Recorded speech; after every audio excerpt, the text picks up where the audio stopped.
আসসালামু আলাইকুম গাইস, আশা করি সকলে ভালো আছেন। আলহামদুলিল্লাহ আমি ভালো আছি। আমরা আজকে আসলাম গোপখালি চরে আর কি। দৃশ্য অনেকদিন উপভোগ করা হয় না, তো এই জন্য আমি আইসি আজকে এই নদীর পাশে ভিডিও করতে। আর আপনাদের মেইন কথা হয়েছে যে এই আমরা কাজকর্মে থাকি সকলেই, এই জন্য ব্যস্ত শহরে ব্যস্ত মানুষ ব্যস্ত সব কিছু, এই জন্য আর কি ঘোরাফেরা হয় না। আমাদের গ্রামে চাষবাস কম করে, যদিও এই চরে আর কি সবসময় ধান পানই বেশি দেয়, ধান দেয় বেশি।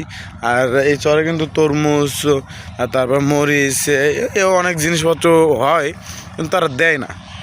কারণ যে যার যার মতো, এখন আগের মতো তো দেশ নাই, যার যার মতো সবাই চাকরি নিয়ে বিজি আর কি। চাকরিতে ছেলে পোলাপান সবাই চাকরিতে যায়, ঘুরে ফেরে, সব কিছু এরা সম্পূর্ণ ব্যস্ত। আর মেন কাহিনী হচ্ছে যে এই জায়গায় দুইটা নদী আর কি। দুইটা নদীতে একটা ছোট নদী আর একটা বড় নদী। আমাকে এলাকার বড় নদী, সবচেয়ে বড় নদী যেটা পায়রাগঞ্জ নদী কয়। এই জায়গায় চর আছে, এই চর পড়ছে, এই দেখতেছেন তো হয়তো র্যাকের মতো, ওটা হচ্ছে চর পড়ছে, ওই বালু করতেছে।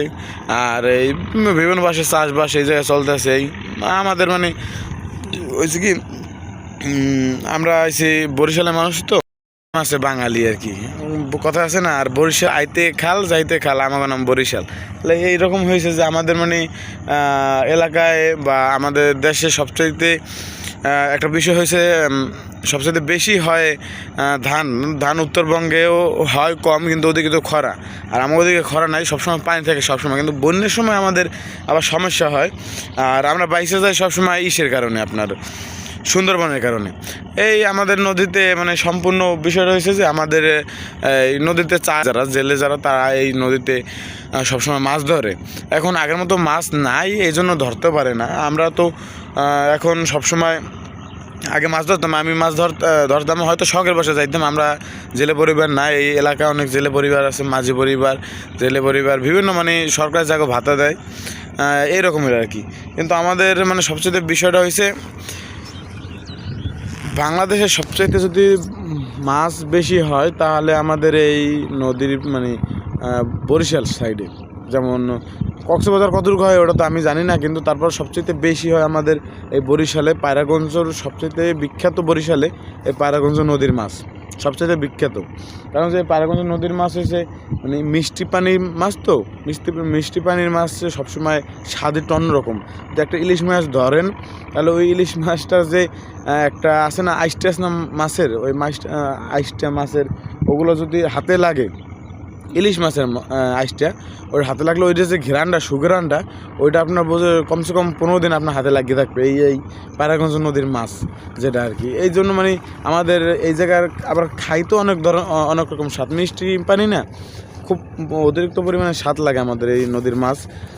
এইটা বিভিন্ন ধরনের মাছ পাওয়া যায়, যেমন আছে আমাদের ইলিশ মাছ, তারপর পাঙ্গাস, বড় পাঙ্গাসগুলো। এই কিছুদিন আগে আমাদের পায়রাগঞ্জ নদীতে প্রায় 50 কেজি ওজনে একটা মাছ পাইছে, 50 কেজি ওজনের।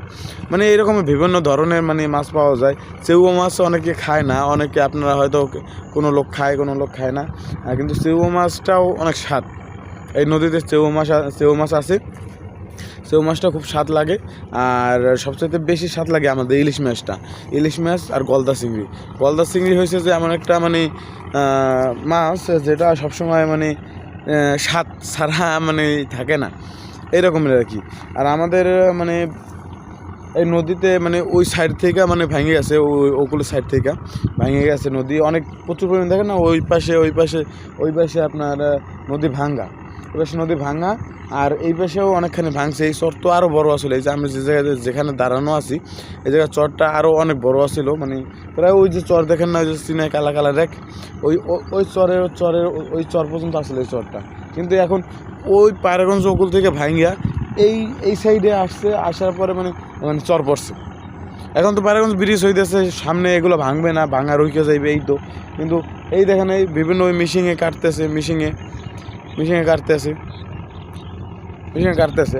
আমাদের এই নদীটা কিছু জায়গাতে কথা আছে না, নদীর এপার ভাঙে ওপার করে, এইরকমই আমরা যারা নদীর পাশে নদী প্রবণ এলাকার যেগুলো লোক, তারা খুব এইরকমই আর কি, এই বিষয়টা এইরকমই। আর সবাই এই দেখেন আমাদের এই পাশে ওই টাওয়ার উঠছে, অনেকগুলো টাওয়ার দেখেন হয়তো। টাওয়ার, ওই টাওয়ার চিনে, আমার পিছন থেকে চিনে। যাই হোক, আমাদের এই পাশে টাওয়ার, আমাদের এলাকা উন্নত, একটা রাস্তাও নাই কাঁচা, আমাদের এলাকায় একটা রাস্তাও নাই কাঁচা, সম্পূর্ণ ফাঁকা। দুই একটা আছে, ওটা দুই একজনের গাফিলতি দিতে হয়েছে, বড় ট্র্যাক্টর ম্যাক্টর ঢোকে। কিন্তু আমাদের এলাকার এত সৌন্দর্য মানে লীলাভূমি, এটা বলার বাইরে আর কি, আমাদের বরিশাল এলাকা পটুয়াখালীতে মানে বলার বাইরে। যাই হোক, আমি অনেক কথা বলছি, আপনারা আমার পাশে থাকবেন, চ্যানেলটা সাবস্ক্রাইব করবেন, আর ফেসবুক থেকে হলে ফলো অবশ্যই করবেন। সবাই ভালো থাকবেন, আসসালামু আলাইকুম।